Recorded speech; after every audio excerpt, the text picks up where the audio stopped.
નમસ્કાર દર્શક મિત્રો, હું જપન શાહ, કાનમ એક્સપ્રેસ ન્યૂઝમાં આપનું સ્વાગત છે. જોઈએ આજના મુખ્ય અને મહત્વના સમાચાર. લો બોલો, હવે સત્તાનો ખેલ કોને કહેવાય? તો સત્તાનો ખેલ આને કહેવાય. ભરૂચના નેત્રંગમાં વહી ઉલટી ગંગા. ભરૂચ જિલ્લાના પંચાયતમાં રાજકારણમાં એક અનોખું અને ચોંકાવનારું દ્રશ્ય સામે આવ્યું છે.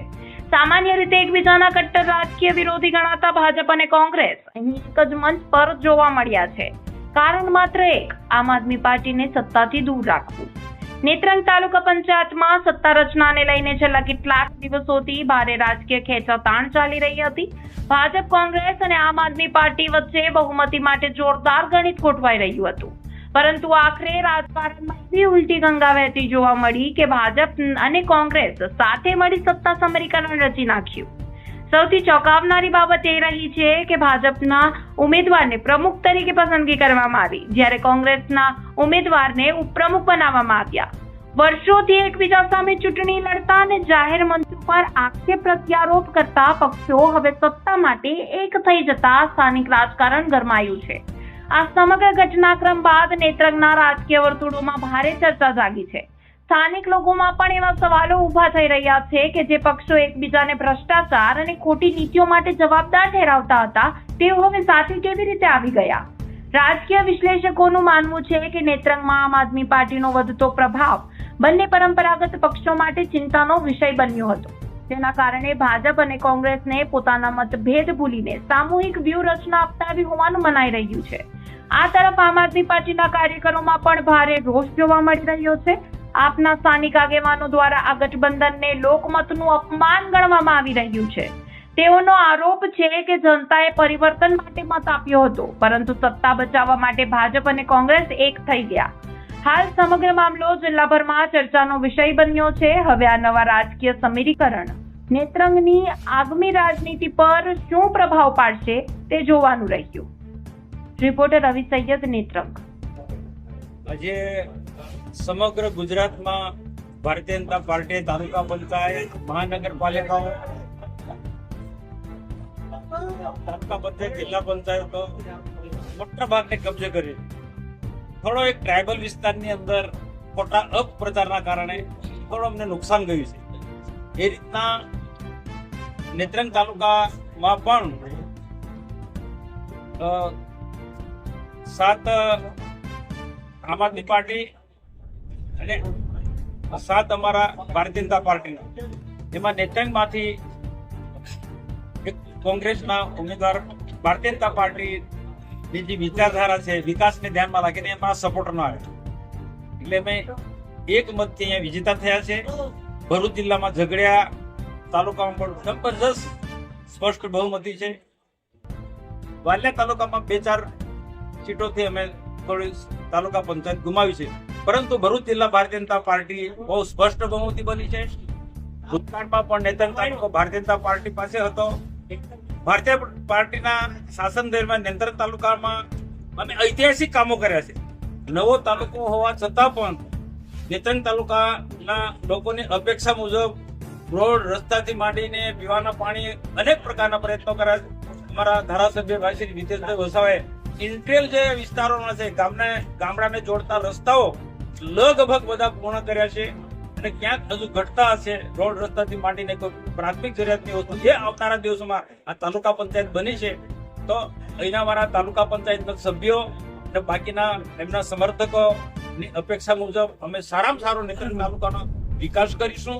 અને રાજ્ય સરકાર અને ભારત સરકાર ભારતીય જનતા પાર્ટીની છે, તો સ્વાભાવિક છે કે ઘણા બધા લોકો એવી અપેક્ષા રાખી જે મારા વિકાસના કામો કર્યા છે. તો વિકાસ કરવો હોય તો જેની કેન્દ્રમાં અને રાજ્યમાં સરકાર છે એની સાથે રહેવું જોઈએ, એવું બધા જ વિચારે છે. અને અહીંયા પૂરતું નહીં, આખા દેશ અને આખા ગુજરાતની અંદર ભારતીય જનતા પાર્ટીની સરકાર હોવાથી ઘણા બધા લોકો વિકાસને ધ્યાનમાં રાખીને ભારતીય જનતા પાર્ટીમાં જોડાય છે. તમે 2 મહિના પહેલા જજો, રાજ્યસભાના 7 સંસદ સભ્યો આમ આદમી પાર્ટીના ભાજપમાં જોડાયા છે. ને હું તો અપેક્ષા એ રાખું છું કે આ ટ્રાયબલ વિસ્તારની અંદર આમ આદમી પાર્ટીના ખોટા અપપ્રચારથી જીત્યા છે એ લોકો પણ વિચારધારાને સમજીને ભાજપ સરકારના વિકાસને ધ્યાનમાં રાખીને ફરી બધા પાછા ભાજપમાં જોડાઈ જાય તો અમે એ વિસ્તારના વિકાસના કામો કરવાને અમને બધાને બહુ અનુકૂળતા રહે. આજે આ પ્રસંગે અમારા તાલુકા પંચાયતના સાથે 7 સભ્યોને હું ખૂબ ખૂબ અભિનંદન આપું, આભાર પણ માનું.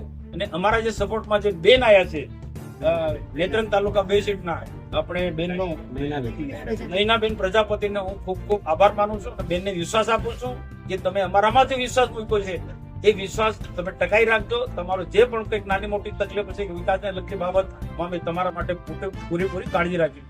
મનસુખભાઈ, દેશ અને રાજ્ય લેવલે ભાજપ અને કોંગ્રેસ સામસામે છે. નેત્રંગમાં આમ આદમી પાર્ટીને સત્તાથી દૂર રાખવા ગઠબંધન થયું હોવાનો આક્ષેપ છે.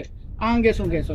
મેં કીધું ને, અહીંયા પૂરતું નથી, આખા દેશના ગુજરાતમાં ઘણી બધી જગ્યાએ ક્યાંક વિકાસને ધ્યાનમાં રાખીને આમ આદમી પાર્ટીના લોકો પણ ભાજપમાં આવ્યા છે. આમ આદમી પાર્ટીના લોકો પણ ભાજપમાં આવ્યા છે.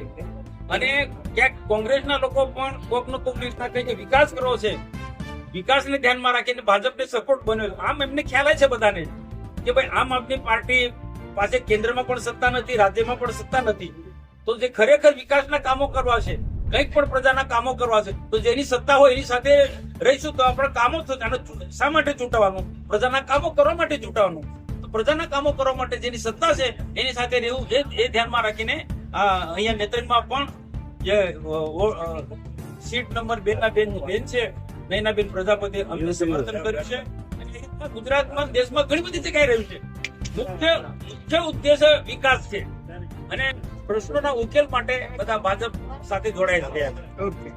ગુજરાત રાજ્યની 2026ની સ્થાનિક સ્વરાજ્યની ચૂંટણીમાં નેત્રંગ તાલુકા અને ભરૂચ જિલ્લાની નેત્રંગ તાલુકા પંચાયતની જે સામાન્ય ચૂંટણી થઈ એમાં ભાજપ સરકાર તરફથી અમને અમારા પર જે વિશ્વાસ રાખ્યા અને અમને મેન્ડેટ આપેલ અને અમને લોકોએ જે બહુમતથી ચૂંટાડેલ છે અને નેત્રંગ તાલુકા પંચાયત જે બની છે એટલે લોકોએ અમને ખભે ખભે મિલાવીને ફોબલેમાં જ આપ્યા છે.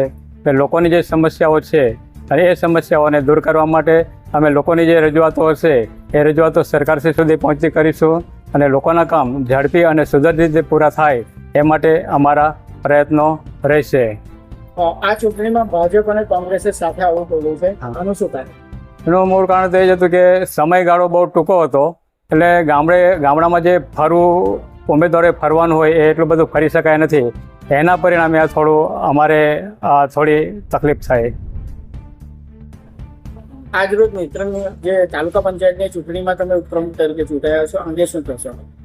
એના અંગે તો મેં ભારતીય જનતા પાર્ટીનો અને મારા નેત્રંગની જનતાનો ખૂબ ખૂબ આભાર માનીશ કે મને આજે આ મુદ્દા પર લાવી છે.